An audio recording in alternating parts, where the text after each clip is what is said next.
آج کل جس طرح 11ویں شریف کا مہینہ چل رہا ہے، ربیع الثانی، جی جی تو اس کے بارے میں اس میں مختلف سوالات ہمیں ملتے ہیں. تو ایک سوال یہ بھی کیا جاتا ہے کہ کرامت کیا چیز ہے؟ تو ٹھیک یہ بھی ارشاد فرمائیے گا کہ کرامت ہے کیا، اور ساتھ ساتھ یہ بھی ارشاد فرمائیے گا کہ بعض لوگ کہتے ہیں یہ کوئی چیز نہیں ہے، اس کا کلیاتاً انکار کر دیتے ہیں.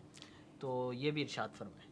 دیکھیں، کرامت کا بیسک کلیتاً یعنی مطلقاً کرامت کا ہی منکر ہو جانا اور اس کو ماننا ہی نہیں کہ اس کا کوئی تصور نہیں اسلام میں، یہ بالکل غلط ہے اور اس کو گمراہی فرمایا گیا ہے. صحیح. یعنی کرامت کا انکار کرنا یہ گمراہی ہے. کرامت وہ ہوتی ہے کہ کسی اللہ کے نیک بندے سے، کسی ولی سے ایسی خلاف عادت کام کا صادر ہو جانا کہ جو عام طور پر نہیں ہوتا، اور یہ ان کی کرامات کو شمار ہوتا ہے. یہی معاملہ اگر نبی سے ہوتا ہے تو انہیں معجزہ کہا جاتا ہے. جیسے آپ صلی اللہ علیہ وسلم کے کئی معجزات گئے ہیں. آپ صلی اللہ علیہ وسلم کے مبارک ہاتھوں سے پانی کا نکلنا، درختوں کو بلا لینا، اسی طرح آپ کا چاند کے ٹکڑے کر دینا، یہ معجزات کہلاتے ہیں جو نبی سے اس طرح کے معاملات کے عام طور پر یہ خلاف عادت ہیں، معمول اس طرح کا کہ یعنی ایسا نہیں ہوتا.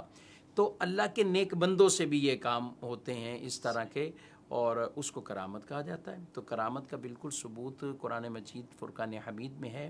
اللہ رب العالمین نے حضرت سلیمان علیہ السلام کا یہ قول اور ان کی وہ کلام جو انہوں نے جنات سے کیا تھا، اس کو قرآن میں بیان فرمایا گیا ہے کہ جب انہوں نے کہا تھا کہ بلقیس میرے پاس آ رہی ہے تو بلقیس کا تخت لانا ہے، تو یہ کون لے کر آئے گا؟ تو وہ جن تھا ایک، اس نے کہا میں لے کے آؤں گا، لیکن آپ کی مجلس ختم ہونے سے پہلے پہلے لے آؤں گا، اتنی طاقت ہے میرے پاس. لیکن وہاں فرمایا قال الذی عنده علم من الکتاب انا آتیک بہ قبل ان یرتد الیک طرفک. کہا کہ وہاں ایک اللہ والا بیٹھا تھا، اللہ کا ولی، یعنی آصف بن برخیہ، وہ اللہ کا نیک بندہ جو حضرت سلیمان علیہ السلام کی امت میں سے ہے. انہوں نے کہا میں لے آؤں گا تخت، اور کتنی جلدی لاؤں گا کہ آپ پلک جھپکنے سے پہلے ہی لے کر آ جاؤں گا. تو اور ایسا ہی ہوا، وہ تخت وہ لے کر بھی آئے. تو یہ کرامت کا ثبوت ہے اس باقاعدہ آیت مبارکہ سے.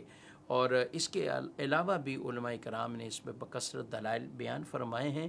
کرامت برحق ہے، ولی سے صادر بھی ہوتی ہے، اور اس کا نہ ماننا اور انکار کرنا، اس کو ہمارے علماء نے گمراہی فرمایا.